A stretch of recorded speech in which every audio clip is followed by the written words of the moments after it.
जैसे जैसे लोगों में ऑनलाइन और वॉलेट के जरिए पेमेंट करने की निर्भरता अधिक होती जा रही है, वैसे वैसे शातिर जालसाजों ने इस प्रक्रिया पर घुसपैठ कर ठगी की वारदातों को अंजाम देना शुरू कर दिया है। राजधानी के टीटी नगर और कोलार में ऑनलाइन ठगी के मामले सामने आए हैं। दोनों ही मामलों में पुलिस ने मामला दर्ज कर लिया है। राजधानी में लगातार जालसाजी की वारदातें बढ़ने लगी हैं। कोलार इलाके में कैश बैंक के नाम पर एक युवती के खाते में जालसाजों ने 75,000 रुपए उड़ा दिए। वहीं बाणगंगा क्षेत्र में रहने वाले युवक के खाते से 8,000 रुपए निकालिए। ठगी के दोनों वारदातों को मोबाइल पर लिंक भेजकर बारकोड को स्कैन कर ओटीपी डालने के बाद अंजाम दिया गया। दोनों मामलों में पुलिस ने धोखाधड़ी के अलग अलग प्रकरण दर्ज कर पड़ताल शुरू कर दी है। हाँ, ये दोनों ही उसमें ये हुआ है, जैसे टीटी नगर में जो प्रकरण है उसमें जैसे आपको मोबाइल फ़ोन में फ़ोन आता है तो उसी तरीके से एक व्यक्ति को बताया गया था कि वो कुछ 70-80 हज़ार रुपये जीता है और उसके बाद उसके एवज़ में वो लकी ड्रॉ उसको देने के चक्कर में टैक्स का अमाउंट और अलग अलग अमाउंट करके उससे पैसे लिए गए हैं। इसी प्रकार का एक प्रकरण कोलार में है जिसमें एक व्यक्ति को फर्जी लिंक भेजकर ये कह के कि आपको पैसे मिलेंगे, जबकि वो लिंक पे पासवर्ड वगैरह डालने के बाद उसके पास से पैसे चले गए। तो ये दो घटनाएं हैं और अभी जो हम लोग अभियान चला ही रहे हैं जिसमें साइबर के केसेस जो हैं वो हम लोग रजिस्टर कर रहे हैं, इन्वेस्टिगेशन कर रहे हैं थाने लेवल पे, तो उसी के अंतर्गत ये थानों की कायमी है। सर, आम लोगों से क्या अपील करना चाहिए? बार आप लोग एक एडवाइजरी भी जारी करते हैं, उसके बाद भी धोखाधड़ी के लोग शिकार हो रहा है, तो नहीं, तो आम लोगों से हमेशा हम लोग यही कहते हैं कि कोई भी आपको आसानी से पैसे नहीं देगा। तो इस तरह के जो भी आपके पास फ़ोन कॉल्स आते हैं जिसमें कोई अनजान व्यक्ति या फिर व्यक्ति जिस पे आपको थोड़ा सा भी संशय है, इस प्रकार का व्यक्ति किसी पैसे की बात करता है तो आप तुरंत फ़ोन काट दें, उनके साथ और आगे वार्तालाप ना करें। सर्च स्टोरी के लिए भोपाल से शफीक खान की रिपोर्ट।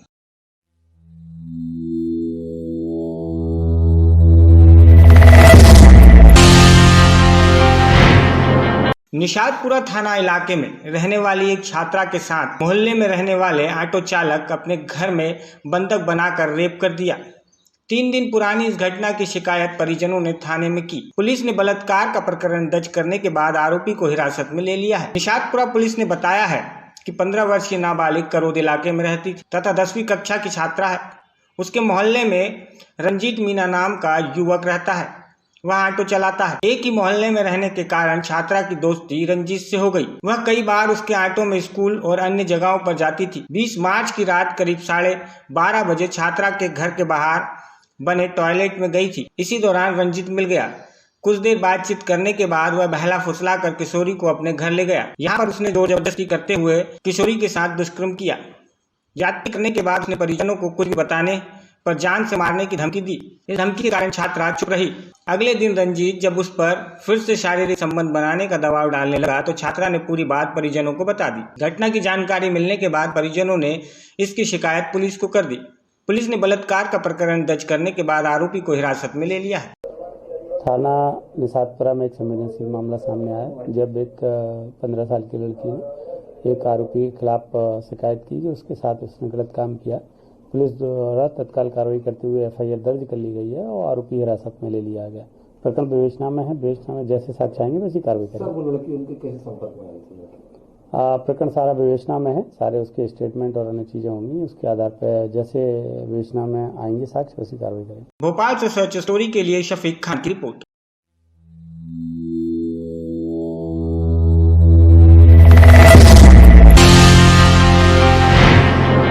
मध्य प्रदेश में आगरमालवा में राष्ट्रीय राजपूत करणी सेना ने पुलिस अधीक्षक के नाम अतिरिक्त पुलिस अधीक्षक नवल सिंह सिसोदिया को ज्ञापन दिया। बताया गया है कि 17 मार्च को जिले के नलखेड़ा थाना क्षेत्र गोदरमऊ गांव के युवक देवपाल सिंह राजपूत का शव कुएं में तैरता मिला था। देवपाल सिंह 14 मार्च की रात को पार्टी में जाने का बोल कर निकला था, जिसके बाद उसका शव मिला। राष्ट्रीय राजपूत करणी सेना आगर ने मांग की है कि देवपाल सिंह की हत्या को लेकर निष्पक्ष जांच की जाए और जो दोषी हों उनके खिलाफ कठोर कार्रवाई की जाए। करणी सेना के पदाधिकारियों ने पुलिस को 3 दिन की चेतावनी दी है। क्या नाम है आपका? सतपाल सिंह। आज श्री राष्ट्रीय राजपूत करणी सेना जिला आगरमालवा के तत्वाधान में दिनांक 17 को हमारे परिवार के सदस्य देवपाल सिंह जी की हत्या हुई थी। उसके मामले में हमने बड़ा गांव चौकी नलखेड़ा थाना में आवेदन दिया, लेकिन आज दिनांक तक पुलिस ने हमारी कोई सुनवाई नहीं की। आज श्री राष्ट्रीय राजपूत करनी सेना के जिला अध्यक्ष कुंवर विश्वराज सिंह जी तनोड़िया के नेतृत्व में हम सब ने मिलकर पुलिस अधीक्षक महोदय को ज्ञापन दिया और पुलिस अधीक्षक महोदय से निवेदन किया है कि इस मामले की निष्पक्ष जांच की जाए और जो दोषी है उन पे कार्रवाई की जाए, नहीं तो श्री राष्ट्रीय राजपूत करनी सेना द्वारा उग्र आंदोलन किए जाएंगे। पूरे मध्य प्रदेश में पुतला दहन किया जाएगा पुलिस प्रशासन का। ये कोई पुलिस प्रशासन का रवैया नहीं है। आज 17 तारीख, आज 24 तारीख हो गई, आज तक पुलिस ने इस पे कोई कार्रवाई नहीं की है। हम श्री राष्ट्रीय राजपूत करनी सेना की ओर से निवेदन करते हैं कि 3 दिन में अगर कार्रवाई नहीं की है तो उग्र आंदोलन किया जाएगा। मैं नरेंद्र सिंह खींची हूँ, देवपाल सिंह मेरा भाई है और ये पुरुषोत्तम बालोट और 6 लोग इन पार्टी मनाने के लिए गए थे और इसके खिलाफ हमने पुलिस को रिपोर्ट भी दर्ज की। पुलिस ने इस मामले में कोई जांच नहीं की, कोई कार्रवाई नहीं की और जब भी बोला गुमशुदगी लिखी, उस समय भी मैंने नाम दर्ज बोला था पर किसी ने लिखी नहीं। कल फिर टीआई साहब के यहाँ गए, वहाँ भी रिपोर्ट नहीं लिखी गई। मतलब हमारी रिपोर्ट लिखते ही नहीं वो लोग। ये मामला कब का है? ये मामला था 14 तारीख का है और 17 तारीख को लाश मिली उसको। अब भी हमने बोला कोई जांच नहीं हो रही। कौन से तारीख दिया? नलखेड़ा थाने पे दिया। कैसे क्या हुआ है मामला, घटनाक्रम कैसे हुआ 14 तारीख से, ये बताओ। 14 तारीख को रात 10 बजे देवपाल सिंह घर पे कह के गया था कि मैं पार्टी करने के लिए जा रहा हूँ। रात 10 बजे से गायब हुआ वो। तो 17 तारीख को लाश मिली, देवपाल सिंह नहीं मिला। इन लोगों से पूछने पर भी नहीं बताया गया। अब आप क्या चाहते हैं? हम निष्पक्ष जांच चाहते हैं और क्या चाहते हैं, ताकि हमारी सुनवाई हो और जांच हो। दोषी को सजा मिलेगी? दोषी को सजा मिले। 6 लोग थे, 6 लोग बाहर घूम रहे हैं, पुलिस कुछ नहीं कर रही। सच स्टोरी के लिए आगरमालवा से धीरज हाड़ा की रिपोर्ट।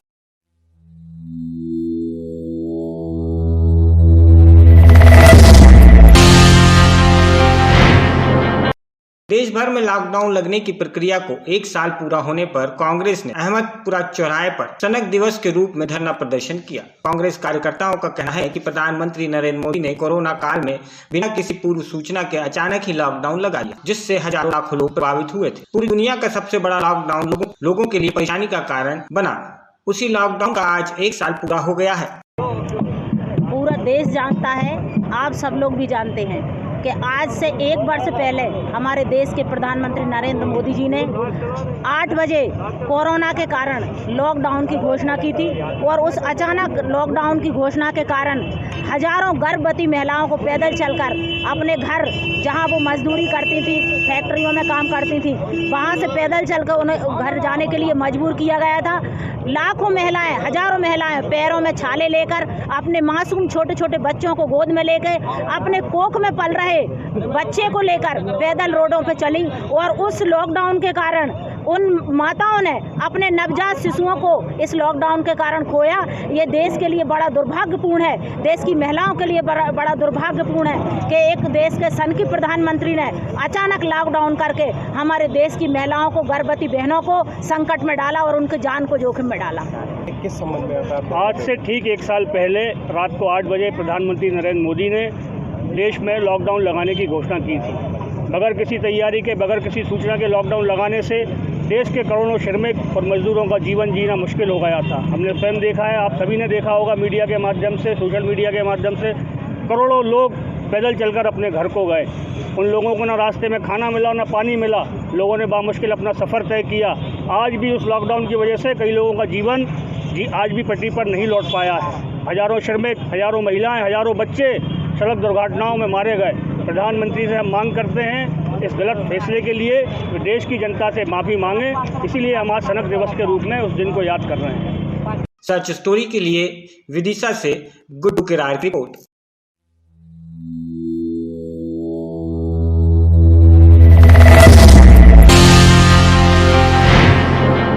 मध्य प्रदेश शासन आजीविका मिशन स्व सहायता समूह योजना की महिला द्वारा एक अनोखी पहल कर गरीबों को उचित व्यवस्था की गई है। जनपद पंचायत सुदूर ग्रामीण अंचलों से सर्व वर्ग, हर समाज से सिलवानी जनपद पंचायत योजना की जानकारी व योजनाओं का लाभ लेने के लिए प्रतिदिन आते हैं और भूखे प्यासे दिन भर जनपद परिषद का सफर करते हैं। इसी क्रम में आजीविका मिशन द्वारा यह अनूठी योजना लागू की गई है। आजीविका मिशन परियोजना के माध्यम से स्वयं सहायता समूह द्वारा परिसर में 3 ऑफिस से और बाहर से आने वाले लोगों के लिए इस कैंटीन की शुरुआत की गई है। सर्वप्रथम जनपद पंचायत अध्यक्ष शीला पटेल ने फीता काट कर कन्या पूजन किया। इस अवसर पर जनपद पंचायत सीओ रश्मि चौहान एवं अन्य गणमान्य नागरिक उपस्थित रहे। की महिलाओं के द्वारा दीदी कैंटीन का शुभारंभ किया गया है। इससे एक तरफ उनको आर्थिक सहायता रहेगी और साथ ही जो हमारे जनपद परिसर में 3 ऑफिस हैं, जनपद का है, SDOP ऑफिस है, कृषि ऑफिस है, तो यहाँ पर जो भी पूरा स्टाफ है उसको जो दिन में चाय नाश्ते आदि व्यवस्था की जो ज़रूरत रहती है तो उसे शुद्ध नाश्ता चाय यहाँ से मिल जाएगा। तो इस तरह से दोनों ही पर्पस पूरे हो जाएंगे। तो आज इसी उपलक्ष्य में हमारे जो जनपद अध्यक्ष महोदया हैं उनके द्वारा और उपाध्यक्ष जी के द्वारा आज दीदी कैंटीन का शुभारंभ किया गया।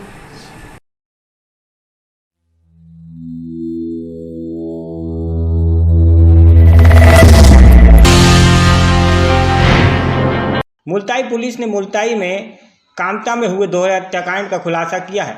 इस मामले में मृतिका के बेटे समेत पुलिस ने 3 आरोपियों को गिरफ्तार किया है। हत्या की वजह मृतिका द्वारा बेटे को घर से निकाले जाना और अवैध संबंध के रूप में सामने आया है। पुलिस ने इस मामले में घटना में प्रयुक्त हथियार बरामद कर लिया है, जबकि हत्या के बाद चुराए गए जेवर जब्त किए हैं। पुलिस अधीक्षक शिमला प्रसाद ने मामले का खुलासा करते हुए बताया कि 15 मार्च को थाना मुल्ताई के कामत में सूचना प्राप्त होने पर पुलिस जांच के दौरान पाया गया कि मृतक जयवंती बाई एवं उसकी नातिन 11 साल की पलंग पेटी पर खून से लथपथ मृतक अवस्था में फॉरेस्ट कॉलोनी के मकान में पड़े हुए थे। विवेचना के दौरान संपूर्ण तथ्यों की जांच कर पाया गया कि मृतिका का लड़का रवि पवार तथा उसका मामा ससुर दिलीप पाटिल एवं कलारी में काम करने वाला मदन सेन तीनों ने मिलकर आपराधिक षड्यंत्र के तहत 14-15 मार्च की रात घातक हथियार से वार कर हत्या की। आरोपियों द्वारा हत्या करने का कारण बताया गया है कि रवि पिछले 4 माह से कोई काम नहीं कर रहा था। उसकी मां जयवंती द्वारा खर्च देने से मना कर दिया गया था। घटना दिनांक से 4 दिन पूर्व रवि उसकी पत्नी एवं 2.5 माह के बच्चे को मां द्वारा घर से बाहर निकाल दिया गया था। इसी बात से नाराज होकर रवि ने उस मामा और ससुर दिलीप को यह बताया। अपनी भांजी की परेशानी देखी नहीं गई। दूसरी ओर मृतिका कलारी के ऑफिस के पीछे 5 साल से खाना बनाने का काम करती थी। इसी दौरान उसकी कलारी में काम करने वाले मदन सेन से काफी करीबी संबंध हो गए थे। वह बार बार फोन लगाकर मदन को परेशान करती थी और अनुचित दबाव बनाती थी। इस बात को लेकर मदन काफी तंग हो गया था। इसी वजह से घर में पारिवारिक कलह होने लगे थे। इन्हीं बात को लेकर तीनों ने एक राय होकर योजनाबद्ध तरीके से रात में हथौड़ी एवं मूसल से मृतक जयवंती एवं नाबालिग नातिन को सोते समय सिर में वार कर हत्या कर दी। सच स्टोरी के लिए बैतूल से अनिल कंजोरे की रिपोर्ट।